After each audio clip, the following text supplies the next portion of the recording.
હે અલી, શું બનાવ્યું જમવામાં? જમવામાં એ ઢોસા બનાવ્યા. ઢોસા બનાવ્યા?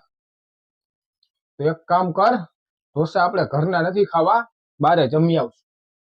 તે બારે જમવા જાય તો કે ઘર જેવી મજા ન આવે, ને ઘરે બનાવે તો કે બાર જેવી મજા ન આવે. તો ચાલો બાર જાય. આ તો બાજુવાળા ભાભી ખીરું દઈ ગયા હતા, તો મેં કીધું બનાવી નાખું. બાજુવાળા? હા, ઈ દઈ ગઈ હતી. હા તો એક કામ કર, ખીરું દઈ ગઈ હતી ને, હા તો મારા માટે ને કડક ઢોસો બનાવી નાખ. अबे साले સાદો બનાવું કે મસાલાવાળો બનાવું? અને મસાલો ને સાંભાર કોને બનાવી? મેં બનાવ્યો. તે બનાવ્યું? તો એક કામ કર ને, મારા માટે ખાલી પ્લેન બનાવ ને. बड़ा हरामी हो प्लेन? बेटा।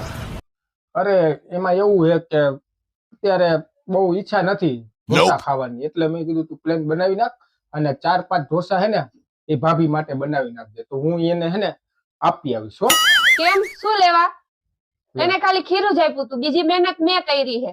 બહુ તમારો તો ન્યા દેવાનો હરખ. અડાડ નહીં સંભળે ચીપ્યો. પણ એમાં એવું નથી, એ આપણા બાજુવાળા કહેવાય ને, આપણે પાડોશી ધર્મ નિભાવવો પડે. સમજેશ ને? હા સારું બનાવું.